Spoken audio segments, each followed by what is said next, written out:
One simple fact that nevertheless is seldom mentioned. Amid all the truly great players who reached at least the age of 50, Pele is the only one who has never worked in an official capacity in football after all of them hung up their boots. As you may see, all the other superstars, with the passage of time, switched to coaching, with a different degree of success indeed. As for Franz Beckenbauer and Michel Platini, they extended the boundaries of activity even further, becoming really big bosses. Pelé is the absolute exception here, and paradoxically enough, this odd detail of his biography even magnifies the Brazilian's stature. The truth is that he was perhaps the only one who could afford it, with luxury.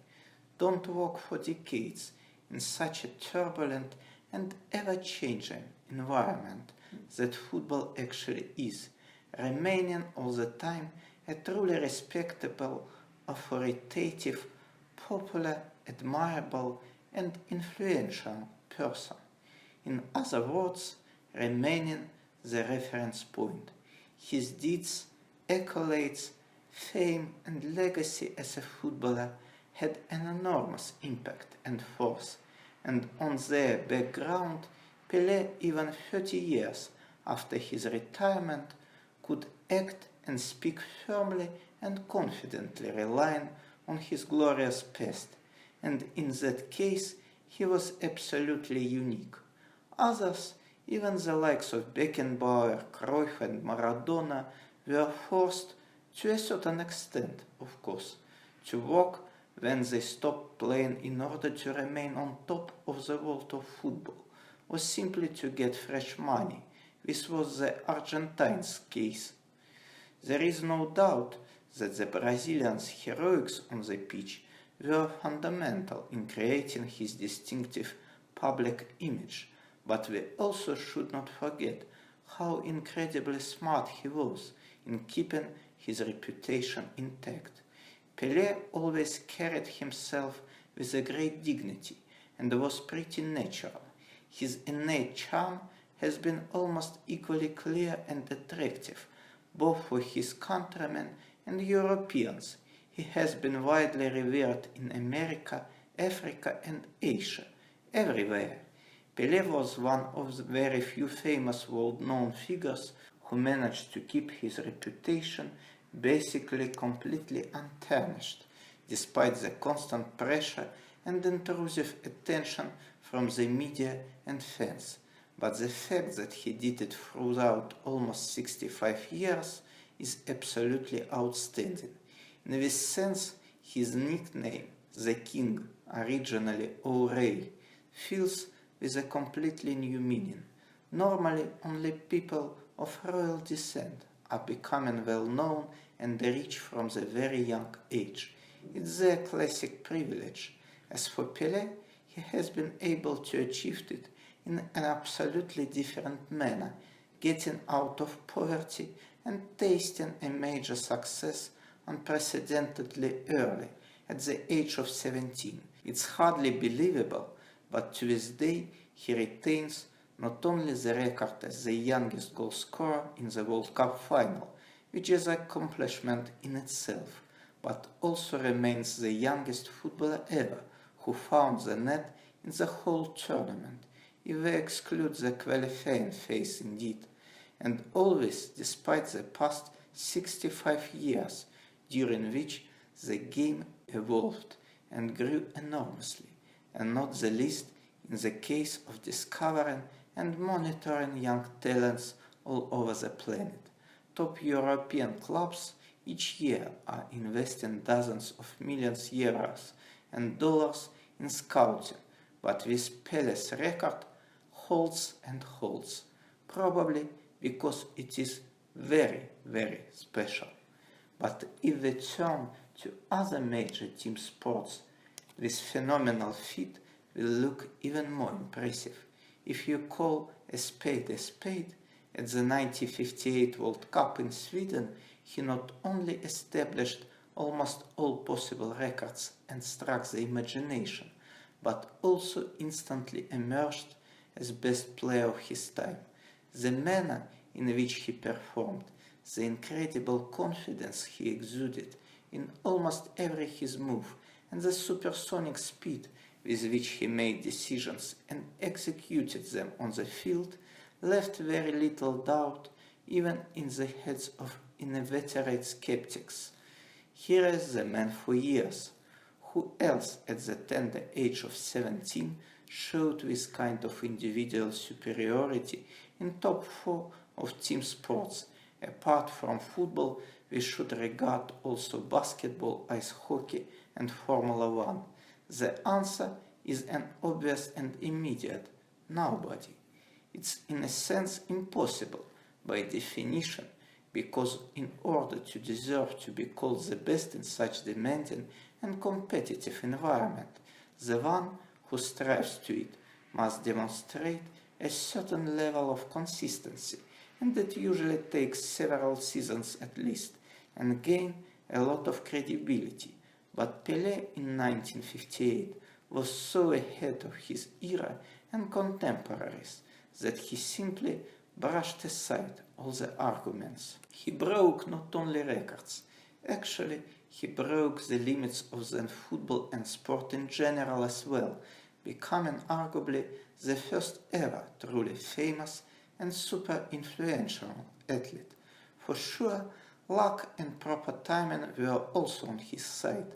By 1958, the planet largely has been able to bounce back after the numerous horrors of the World War II, and against this backdrop, sport as a spectacle inevitably should have grown in popularity. But the brilliant Brazilian enormously speeded up the process by showing to the public some brand new examples and standards of skills and dynamic. It's no exaggeration to say that he showcased a new dimension of play as well.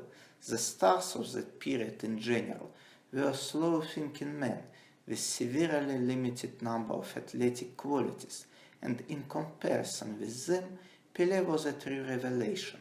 It would be fair to say that it's quite easy to envisage him of that period in the modern football, in the shoes of Kylian Mbappé, for instance. As for other heroes of that tournament, they will look awkwardly in today's game, and here is all the difference. So Pele opened new horizons and paved the way for the future stars. And if in our time Cristiano Ronaldo, Lionel Messi and Neymar have roughly 1 billion of followers on Instagram combined, it's partly due to their illustrious predecessor, the pioneer among the football and sporting heroes, who unlocked the stage of much bigger size, and courtesy to it, he will always hold a special place. Sublime skills were his absolute weapon, but only during Pele's playing days. As for the strength of character, it served the great South American practically all his long life. It's hard to describe him as a person in one word or two, being guided by his public image, but the following two adjectives perhaps would be the most appropriate: wise and intelligent. He had a great sense of proportion as well, the quality which is incidentally rarely a characteristic of genuinely great sportsmen who are accustomed to believe in limitlessness of their talent. We saw it on the example of Michael Jordan and Michael Schumacher, who finished their glittering careers being way of their prime. Now Cristiano Ronaldo also involuntarily became a victim of his tremendous ambitions, whereas Pele was smart enough to end his astonishing international career being at the very peak, right after the 1970 World Cup triumph. It's commonly known that before the next such tournament, in 1974 in West Germany, fans and the leading board of the Brazilian Federation of Football begged him to return, but the legend was adamant, being mindful of the fact that he could rather damage his reputation then enforced it, participating in the competition which is so desperately hard to win. For the very same reason later, he didn't want to be a coach or hold any other official post, out of desire to preserve his image and immaculate record, which he was very proud of. It would be right to say that he was cutting off all the excess, and certainly was very smart in it. Put another way, his personality was the logical continuation of him as a football superstar, very much unlike Diego Maradona, who with his inner demons and quarrelsome nature could hardly handle the large weight of his sporting genius. Ironically enough, these flaws made the Argentine closer to the public, while the almost impeccable Pele, conversely, was usually rather moving away from it as a person, who is sometimes even too right, too exemplary, and hence is slightly dull and boring. It would be fair to add that he was a really clever man, not the saint, but even his not numerous shortcomings were more than forgivable. Pele, by his own admission, wasn't the most faithful of husbands, but in the eyes of his countrymen it was scarcely a sin. Very long time ago he has been widely blamed for not attending the funeral of Garrincha, his famous teammate in the national side, but according to Pele himself, he simply didn't like the ceremony itself and tried to avoid it by any means. He was a really fortunate man in this regard, by the way, coming from a really small family by South American parameters. He has been outlived by his 100-year-old mother. In 1993, Pele had a well-documented spat with Ricardo Teixeira, the prominent Brazilian football administrator, over the TV rights, but it was soon forgotten. The same applies to Pele's work as an extraordinary minister for sport. He was effectively dismissed from this post in 1998 by the country's president Fernando Henrique Cardoso, the same man who hired him in this role 3.5 years before it. Cardoso simply eliminated this post itself, deeming that the king of football is too independent in his decisions. There is no secret that Pele highly valued himself and his accomplishments, and was pretty vocal on the subject. But firstly, he had every right to appreciate what he has done, and secondly, he never started arguments. As you can easily spot, most of the times when he hailed himself, it was instant and firm reaction to the critics, mainly to Maradona. In the meantime, the great Brazilian had no visible enemies, and it pretty much reflects his ever optimistic and cheerful mood. Really good knowledge of English was his other important trait. Unlike the other South American big players, who either completely neglected that or were not diligent enough in studying, the shrewd Pele quickly realized how crucial and useful this tool might be in communicating with an entirely new auditory.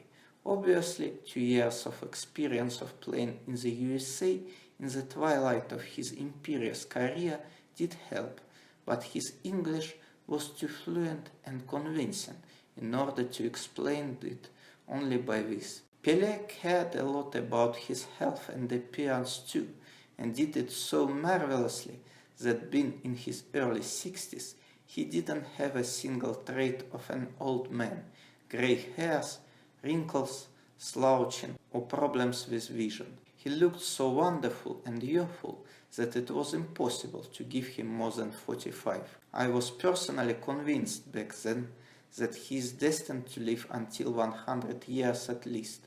Unfortunately, time proved me wrong. By his early 70s, he palpably aged a lot, but still looked pretty much okay. For his those years, Pele anyhow was in almost exemplary shape. The relentless tooth of time started to consume him later. 2017 was a turning point in this regard. The great Brazilian suddenly lost an ability to walk. He appeared in a wheelchair at the 2018 World Cup draw in Moscow. After that, his condition gradually began to deteriorate. Pele has been embarrassed to such extent by his health issues that, according to his son's words, didn't leave house for weeks, switching to a reclusive way of life. Obviously, it was a huge blow for a man who always drew inspiration from traveling and communicating with people. The loss of it on a permanent basis means to Pele the loss of normal life, and after that he predictably got weaker and weaker. He conducted himself with a great dignity even in the years of anguish, though remaining as much upbeat as it was possible under the dismal circumstances. So what will be his legacy, and how will his image evolve with the passage of time? Well, to be truthful, the perception of Pele and his figure already changed in the last few years. In the form of Cristiano and Messi, he got two worthy competitors with long and decorated careers, full of various accolades, boosted by the powerful media weapon that the Brazilian himself didn't have in the past and couldn't have. No wonder that when the numerous obituaries started to come, in many of them he was labeled as only one of all-time greats, and not the greatest of all, something which 20, 30 years ago seemed as an absolute blasphemy, but probably not now, when the whole complexion of football has been modified and accents are placed differently.